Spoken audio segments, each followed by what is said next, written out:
Tamaşaçılar, növbəti qonağımız Kamerun Respublikası Ətraf Mühit, Təbiətin Qorunması və Dayanıqlı İnkişafı Nazirliyinin Təbii Sərvətlərin Qorunması və İdarə Olunması Departamentinin rəhbəri Kagonge Timote'dir. Onu salamlayırıq proqramımızda. Merci beaucoup, monsieur. Merci, c'est nous qui vous remercions. Pour cette opportunité. Vraiment, c'est gentil de votre part d'y participer. Alors, on commence par vos attentes du COP29. Tout à l'heure, vous avez vu le discours du président de la République azerbaïdjanaise, M. Ilham Aliyev, et le secrétaire général de l'ONU, M. Antonio Guterres. Quelles sont vos attentes du COP29? Parce que les deux officiels, donc, ils ont souligné l'importance du COP29 et les décisions qui seront prises dans cette conférence internationale. Merci beaucoup. Déjà, je voudrais, au nom de la délégation camerounaise, remercier le gouvernement azerbaïdjanais qui nous accueille et qui organise une COP vraiment magnifique. L'accueil est chaleureux et nous en sommes véritablement contents.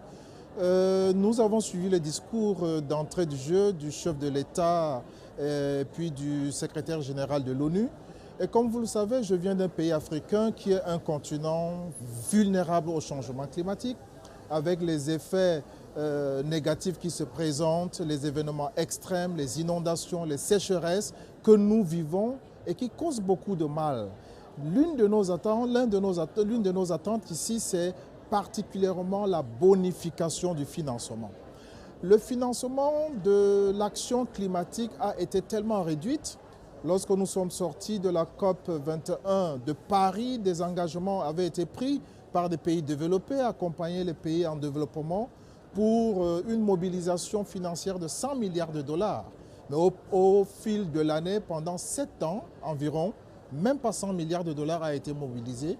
Il va falloir, pendant cette COP, que les acteurs, les pays développés s'engagent davantage à mobiliser des financements, pas seulement des promesses, mais de passer à l'action, de passer concrètement à l'action en mobilisant des financements. Est-ce que vous voyez la volonté de ces pays il faut avouer qu'il y a un manque de volonté notoire qui se pose parce qu'il y a beaucoup de promesses comme vous avez souligné, mais en action, on voit pas beaucoup de choses. Il n'y en a pas. Quand vous prenez le fonds vert, aujourd'hui, la mobilisation, elle est tellement basse. Quand vous prenez le fonds pour les pertes et dommages qui vient d'être créé, on n'a pas encore de mobilisation financière.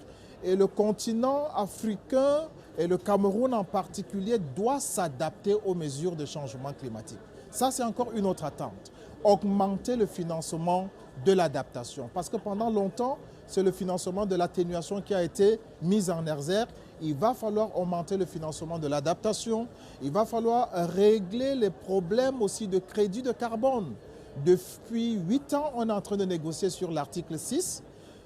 La bonification du marché carbone pourrait davantage booster les pays qui ont le potentiel forestier comme les nôtres en allant sur le marché carbone pour réduire des émissions de gaz à effet de serre. Voilà autant de choses que nous attendons et nous espérons peut-être que nous pouvons sortir d'ici. Azerbaïdjan pourrait être la COP de la chance pour l'Afrique où nous pourrons rentrer quand même avec pas seulement des promesses mais des actions concrètes.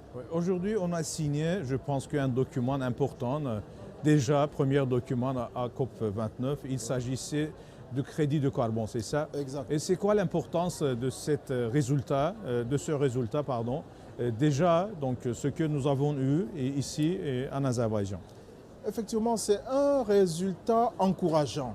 Mais il faut, comme je le disais tout à l'heure, passer des paroles à l'acte. Comme je l'ai dit, on a passé 8 ans à travailler, à négocier sur l'article 6, 6.2, 6.4, 6.8 qui parle des approches marchandes et non marchandes concernant le crédit. L'acte qui a été posé aujourd'hui pourrait davantage booster les pays africains, les pays de l'Afrique centrale qui ont un grand potentiel forestier, non seulement forestier, mais aussi dans le domaine de l'énergie et qui pourraient booster ces pays qui ont la capacité de séquestrer du carbone. Donc je crois que c'est un acte fort déjà d'entrée de jeu pendant la première journée de la COP et ça peut donner un signal fort pour la suite des négociations. Ouais, mais comme le président du COP29 Azerbaïdjan a déjà parlé et donné des différentes initiatives. Par exemple, un de ces initiatives, c'est d'aider aux petits pays des îles. Comment trouvez-vous donc cette initiative? Alors, selon votre point de vue, en général, la présidence de notre pays, comment ça sera pour vraiment le développement de cette idée du COP? C'est une très bonne chose. Vous savez, les parties du monde les plus touchées, il y a les petits États insulaires, les îles, il y a les pays les moins avancés qui se retrouvent beaucoup plus en Afrique et aussi en une partie de l'Asie, de l'Amérique latine. Ce sont des pays qui ont besoin d'un appui véritable, comme les nôtres. Aujourd'hui, s'il y a déjà cette initiative-là pour accompagner ces pays, c'est déjà une très bonne chose. Et nous apprécions la présidence de la COP29 qui, dès le début déjà, lance cet appel, met sur pied cette initiative. Et nous espérons que les autres pays vont suivre le pas, vont emboîter le pas, afin que nous ne sortions pas d'ici comme la COP de la biodiversité à Cali, où le financement n'a pas été mobilisé véritablement. C'est presque un échec, les journaux en parlent, mais nous croyons que nous pouvons sortir d'ici. Avec la volonté du gouvernement, avec la volonté du président de la COP29, nous avons espoir que ces initiatives vont se multiplier et qu'on partira d'ici avec des résultats positifs. Merci beaucoup à vous. J'espère que nous allons réussir ensemble. C'est notre souhait. Ouais, juste, je traduis quelques mots pour nos téléspectateurs parce que cela s'est passé en français. Əziz tamaşaçılar, Kagonge Timote, Kamerun Respublikası Ətraf Mühit, Təbiətin Qorunması və Davamlı İnkişafı Nazirliyinin Təbii Sərvətlərin Qorunması və İdarə Olunması Departamentinin rəhbəri proqramımızın qonağı oldu. Onunla ətraflı şəkildə COP29 ilə bağlı məsələləri müzakirə etdik.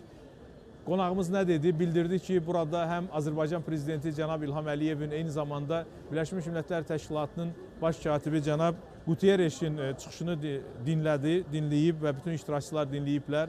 Orada verilən mesajları önəmli hesab etdiyini qeyd etdi. Nə üçün? Çünki COP29-a sədrlik Azərbaycanın niyyətini ortalığa qoyur. Əvvəla vurğuladı ki, yüksək səviyyəli bir tədbir təşkil olunub. Sonda xalqımıza etdiyi müraciətində də həm qonaqpərvərliyi, həm də bu tədbiri ən yüksək standartlar səviyyəsində Azərbaycanın keçirilməsinə görə minnətdarlığını çatdırdı. Ümumiyyətlə, iqlim dəyişikliyi ilə bağlı dünyanın həqiqətən də çox ciddi, ağır problemlər qarşısında qaldığını dedi. Təmsil etdiyi Kamerunda, Afrikada, yəni daşqınlar, quraqlıq, digər təbii fəlakətlər insanların həyatına bu gün də son qoymaqdadır. Problem çox ciddidir, ümumbəşəri problemdir.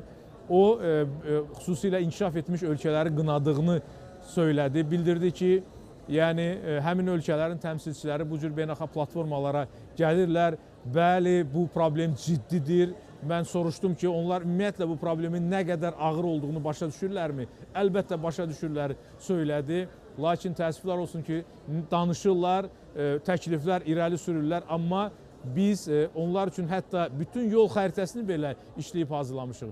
Bənd-bənd nə etməli, lazım olduğunu da bilirlər, nə qədər vəsait xərclənməyə ehtiyac olduğunu da bilirlər. Baxın, dedi, Parisdə COP21, c'était COP21, c'est ça, Paris? Bəli, 21. COP21 ilə bağlı, yəni orada müəyyən təkliflər olmuşdu. Yani c'était 500 milliards de dollars, c'est ça? 100 milliards de dollars par an.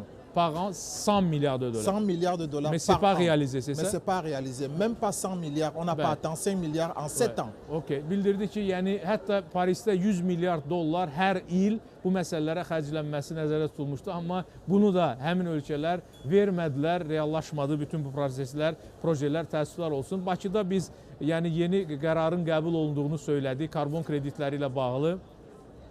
Bunu alqışladığını söylədi. İlk addım kimi bu istiqamətdə gördüyünü ifadə etdi. Bütövlükdə, yəni onun fikirləri ondan ibarət idi ki, dünya iqlim dəyişikliyinin ciddi, çox ağır təsirləri altındadır və bundan xilasın yeganə yolu həm böyük dövlətlərin bu məsələyə daha ciddi yanaşıb onun maliyyələşməsinə dəstək verməsindədirsə, digər tərəfdən də güc birliyindədir. Bütün bəşəriyyət, o cümlədən də bizim ölkələrimiz bu istiqamətdə addımlar ata bilərlər, söylədi cənab Kagonge Timote, yenə təkrar edirəm, Kamerun Respublikası Ətraf Mühit, Təbiətin Qorunması və Davamlı İnkişafı Nazirliyinin Təbii Sərvətlərin Qorunması və İdarə Olunması Departamentinin rəhbərinə bir daha təşəkkür edirik. Merci beaucoup pour votre participation dans cette émission. Merci beaucoup.